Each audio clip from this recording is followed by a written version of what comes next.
ಸ್ನೇಹಿತರೆ, ಆಕ್ನೆ ಮತ್ತು ಪಿಂಪಲ್ಸು ಎಲ್ಲಾರ್ಗು ಒಂದ್ ಏಜಲ್ಲಿ ಬಂದೇ ಬರುತ್ತೆ. ಇನ್ನು ಕೆಲವೊಬ್ರಿಗೆ ಯಾವಾಗಲೂ ಬರ್ತಾನೆ ಇರುತ್ತೆ. ಹಾಗಾಗಿ ಎಷ್ಟೊಂದು ಟ್ರೀಟ್ಮೆಂಟ್ಗಳನ್ನು ತಗೊಳ್ತಾ ಇರ್ತಾರೆ. ಸೊ ಟ್ರೀಟ್ಮೆಂಟ್ ತಗೊಳ್ತಿರ್ಬೇಕಾದಾಗ ಫೇಸ್ ಕ್ಲಿಯರ್ ಆಗಿರುತ್ತೆ, ಆಮೇಲೆ ಟ್ರೀಟ್ಮೆಂಟ್ ನಿಲ್ಲಿಸಿದ ತಕ್ಷಣ ಮತ್ತೆ ಶುರುವಾಗುತ್ತೆ. ಸೊ ಆ ರೀತಿ ಆದಾಗ ನಾವು ಹೇಗೆ ಈ ಮೊಡವೆಗಳನ್ನು, ಆಕ್ನೆ, ಪಿಂಪಲ್ಸ್ಗಳನ್ನು ಕಮ್ಮಿ ಮಾಡ್ಕೊಬೋದು ಅನ್ನೋದನ್ನ ತಿಳಿಸ್ಕೊಡ್ತೀನಿ. ನೀವು ನೋಡ್ತಾ ಇದ್ದೀರಾ ವಿಜಯ್ ಕರ್ನಾಟಕ, ನಾನು ನಿಮ್ಮ ಸಾರಿಕಾ.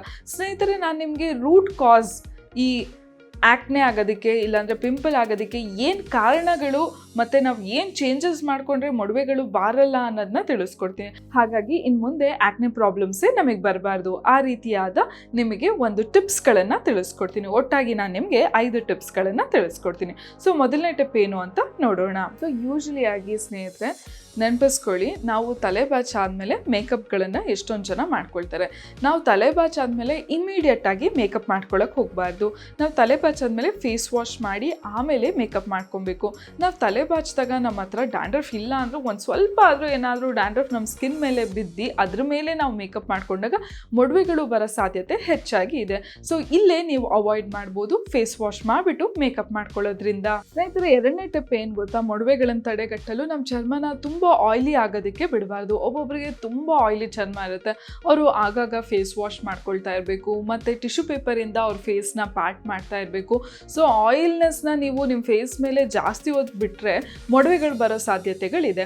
ಹಾಗಾಗಿ ಆದಷ್ಟು ಆಯಿಲ್ನ ಅವಾಯ್ಡ್ ಮಾಡೋದು ಹೇಗೆ ಅನ್ನೋದನ್ನ ನೀವು ನೋಡಬೇಕಾಗತ್ತೆ. ಯೂಶ್ವಲಿ ಆಗಿ ನೀವು ಫೇಸ್ ವಾಶ್ ಮಾಡ್ತಾ ಇದ್ರೆ ಆಯಿಲ್ನೆಸ್ನ ಹೋಗಿಸ್ಬೋದು, ಇಲ್ಲ ಟಿಶ್ಯೂ ಪೇಪರಿಂದ ಡ್ಯಾಬ್ ಮಾಡಿಬಿಟ್ಟು ಆಯಿಲ್ನೆಸ್ನ ತೆಗೆದ್ರೆ ತುಂಬ ಒಳ್ಳೆಯದು. ಅದ್ರ ಜೊತೆಗೇನೆ ನೀವು ಜಾಸ್ತಿ ಆಯಿಲ್ ಇರುವಂತಹ ಫುಡ್ಡನ್ನು ತಿನ್ನೋದನ್ನ ಅವಾಯ್ಡ್ ಮಾಡಬೇಕಾಗತ್ತೆ. ಲೈಕ್ ಚಿಪ್ಸ್ ಆಗಿರ್ಬೋದು, ಇಲ್ಲ ಫ್ರೈಡ್ ಐಟಮ್ಸ್ ಆಗಿರ್ಬೋದು, ಅದನ್ನೆಲ್ಲ ತುಂಬ ಅವಾಯ್ಡ್ ಮಾಡಬೇಕಾಗತ್ತೆ.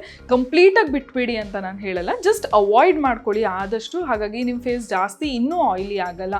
ಆಯಿಲ್ ಫುಡ್ಡು ತಿಂದು ಮತ್ತು ಚರ್ಮನೂ ಆಯಿಲಿ ಇದ್ದರೆ ತುಂಬ ಮೊಡವೆಗಳು ಬರೋ ಸಾಧ್ಯತೆಗಳು ಇದೆ. ಸ್ನೇಹಿತರೆ, ಮೂರನೇ ಟಿಪ್ ಏನು ಗೊತ್ತಾ, ಆದಷ್ಟು ಜಾಸ್ತಿ ಅಂದರೆ ಜಾಸ್ತಿ ನೀವು ನೀರು ಕುಡಿಬೇಕಾಗುತ್ತೆ. ನೀವು ಜಾಸ್ತಿ ನೀರು ಕುಡಿದಷ್ಟು ನಿಮ್ಮ ಚರ್ಮ ಹೈಡ್ರೇಟ್ ಆಗಿರುತ್ತೆ ಮತ್ತು ಹೆಲ್ದಿ ಆಗಿರುತ್ತೆ. ಈವನ್ ಬ್ಲಡ್ ಸರ್ಕ್ಯುಲೇಷನ್ ಕೂಡ ಚೆನ್ನಾಗಾಗುತ್ತೆ ಮತ್ತು ಟಾಕ್ಸಿಕೇಷನ್ನ ಹೊರಗೆ ತರ್ಬೋದು. ಹೈಡ್ರೇಟ್ ಆಗಿದ್ದಷ್ಟು ನಿಮ್ಮ ಚರ್ಮ ಗ್ಲೋಯಿಂಗ್ ಆಗೋ ಕಾಣಿಸುತ್ತೆ, ಮೊಡವೆಗಳನ್ನು ಕೂಡ ತಡೆಗಟ್ಬೋದು.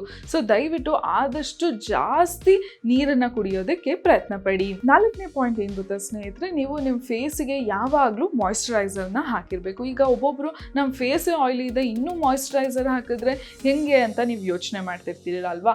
ಅಂಥವ್ರು ಅಂದರೆ ಆಯಿಲ್ ಚರ್ಮದವರು ಜೆಲ್ ಮಾಯಿಶ್ಚರೈಸರ್ ಬರುತ್ತಲ್ಲ ಅದನ್ನು ನೀವು ಬಳಸ್ಬೋದು. ಇನ್ನು ಡ್ರೈ ಚರ್ಮದವರು ಕ್ರೀಮ್ ಮಾಯಿಶ್ಚರೈಸರ್ ಬರುತ್ತಲ್ಲ ಅದನ್ನು ಬಳಸ್ಬೋದು. ಸೊ ನಿಮ್ಮ ಚರ್ಮ ಯಾವಾಗಲೂ ಮಾಯಿಸ್ಟ್ ಆಗಿ ಇಡಿಸ್ಕೊಳ್ಳಿ, ಹೈಡ್ರೇಟ್ ಆಗಿ ಇರಿಸ್ಕೊಳ್ಳಿ, ಬಟ್ ತುಂಬ ಆಯಿಲ್ ಮಾಡ್ಕೊಬೇಡಿ. ಈ ರೀತಿ ಇದ್ದಾಗಲೂ ಕೂಡ ನಿಮ್ಮ ಚರ್ಮ ಜಾಸ್ತಿ ಒಣಗಿ ಮೊಡವೆಗಳು ಬಾರುತ್ತಲ್ಲ, ಇಲ್ಲಾಂದರೆ ಅಲರ್ಜಿಗಳು ಉಂಟಾಗುತ್ತಲ್ಲ, ಅದನ್ನೆಲ್ಲ ನೀವು ತಡೆಗಟ್ಬೋದು. ಹಾಗಾಗಿ ಆದಷ್ಟು ನಿಮ್ಮ ಚರ್ಮನ ಹೈಡ್ರೇಟ್ ಆಗಿ ಮಾಯಿಶ್ಚರೈಸ್ ಆಗಿ ಇಟ್ಕೊಳ್ಳಿ. ಇನ್ನೊಂದು ಮುಖ್ಯವಾದ ವಿಷಯ ಏನು ಅಂತ ಹೇಳಿದ್ರೆ, ಮಾಯಿಶ್ಚರೈಸರ್ ಹಾಕಾದ್ಮೇಲೆ ಸನ್ಸ್ಕ್ರೀನ್ ಹಾಕೊಳ್ಳೋದು ತುಂಬ ಅಂದರೆ ತುಂಬಾ ಅವಶ್ಯಕತೆ ಇರುತ್ತೆ. ನೀವು ಹೊರಗಡೆ ಹೋದಾಗ ಬಿಸಿಲಿಂದನೂ ಕೂಡ ನಿಮಗೆ ಅಲರ್ಜಿಗಳು ಉಂಟಾಗಿ ಮೊಡವೆಗಳು ಬರುತ್ತೆ. ಸೊ ಆದಷ್ಟು ನೀವು ಸನ್ಸ್ಕ್ರೀನ್ನ ಹಾಕೊಂಡ್ರೆ ಅದೊಂದು ಪ್ರೊಟೆಕ್ಷನ್ ಥರ ಇರುತ್ತೆ ಮತ್ತು ನಿಮ್ಮ ಫೇಸ್ಗೂ ಕೂಡ ಒಂದು ಒಳ್ಳೆ ಗ್ಲೋ ಕೊಡುತ್ತೆ ಮತ್ತು ನೀಟಾಗಿ ಪ್ರೈಮ್ ಆಗೋದಕ್ಕೂ ಕೂಡ ಸಹಾಯ ಮಾಡುತ್ತೆ.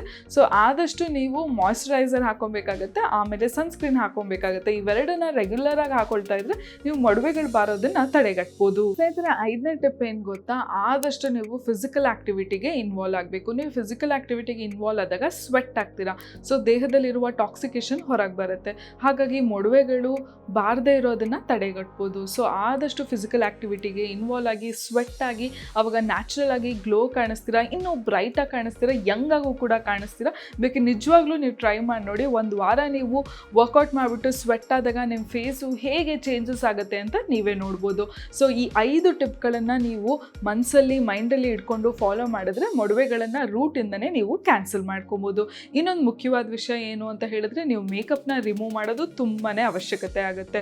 ಸೊ ರಾತ್ರಿ ಮಲ್ಗೋಕ್ಕೂ ಮುನ್ನ ನೀವು ಎಷ್ಟೇ ಟಯರ್ಡ್ ಆಗಿರಲಿ, ಅಟ್ಲೀಸ್ಟ್ ಒಂದು ಫೇಸ್ ಟಿಶ್ಯೂ ಬರುತ್ತಲ್ಲ ಅದರಲ್ಲಾದರೂ ಮೇಕಪ್ ರಿಮೂವ್ ಮಾಡಿಬಿಟ್ಟು ನೀವು ಮಲ್ಕೊಬೇಕಾಗತ್ತೆ. ಆದಷ್ಟು ಕ್ಲೀನಾಗಿ ರಿಮೂವ್ ಮಾಡಿಬಿಟ್ಟು ಮಲ್ಕೊಳ್ಳಿ, ಆವಾಗ ನಿಮ್ಮ ಚರ್ಮ ಬ್ರೀತ್ ಮಾಡೋದಕ್ಕೆ ಸಹಾಯ ಆಗುತ್ತೆ. ಸೊ ಇದನ್ನೆಲ್ಲ ನೀವು ಫಾಲೋ ಮಾಡ್ತಾ ಇದ್ರೆ ಮೊಡವೆಗಳನ್ನು ರೂಟಿಂದನೇ ನಾವು ಬಾರದೇ ಇರೋ ಹಾಗೆ ತಡೆಗಟ್ಬೋದು. ಸೊ ನೀವು ಕೂಡ ಟ್ರೈ ಮಾಡಿ ನೋಡಿ. ಮುಂದಿನ ಸಂಚಿಕೆಯಲ್ಲಿ ನಾನು ನಿಮಗೆ ಇನ್ನೊಂದು ಬ್ಯೂಟಿ ಟಿಪ್ಸ್ ಬಗ್ಗೆ ತಿಳಿಸ್ಕೊಡ್ತೀನಿ. ಈ ವಿಡಿಯೋ ಇಷ್ಟ ಆದಲ್ಲಿ ಲೈಕ್ ಮಾಡಿ ಮತ್ತು ನಿಮ್ಮ ಅನಿಸಿಕೆನ ಕಾಮೆಂಟ್ ಸೆಕ್ಷನಲ್ಲಿ ಮೆನ್ಷನ್ ಮಾಡಿ. ಈವನ್ ನಿಮಗೆ ಬೇರೆ ಏನಾದರೂ ಟಿಪ್ಸ್ ಗೊತ್ತಿದ್ರೆ ದಯವಿಟ್ಟು ಅದನ್ನು ಕಾಮೆಂಟ್ ಸೆಕ್ಷನಲ್ಲಿ ಮೆನ್ಷನ್ ಮಾಡಿ. ಹಾಗಾಗಿ ಎಲ್ಲರಿಗೂ ಸಹ ಹೆಲ್ಪ್ ಆಗಲಿ ಅಲ್ವಾ. ಮರಿದೇನೆ ಈ ವಿಡಿಯೋನ ಎಲ್ಲರಿಗೂ ಶೇರ್ ಮಾಡಿ. ಹಾಗಾಗಿ ಎಲ್ಲರಿಗೂ ಗೊತ್ತಿರಲಿ, ಯಾಕೆಂದರೆ ಎಷ್ಟು ದುಡ್ಡು ಕೊಟ್ಟು ನಾವು ಕಾಸ್ಮೆಟಿಕ್ಸು ಇಲ್ಲ ಅಂತ ಹೇಳಿದ್ರೆ ಕ್ರೀಮ್ಸ್ಗಳನ್ನು ತೊಗೊಳ್ತಾ ಇರ್ತೀವಿ ಈ ಮೊಡವೆಗಳನ್ನು ತಡೆಗಟ್ಟಲು. ಬಟ್ ನಾವು ದಿನನಿತ್ಯದ ಆಕ್ಟಿವಿಟೀಸಲ್ಲಿ ಮೇಲೆ ಕೆಳಗೆ ಮಾಡಿಕೊಂಡ್ರೆ ಎಷ್ಟು ಆರೋಗ್ಯವಾಗಿರ್ಬೋದಲ್ವಾ. ಸೊ ಟ್ರೈ ಮಾಡಿ ನೋಡಿ. Take care. ನೆಕ್ಸ್ಟ್ ಎಪಿಸೋಡಲ್ಲಿ ಸಿಗೋಣ. ನಾನು ನಿಮ್ಮ ಸಾರಿಕಾ. ಬಾಯ್.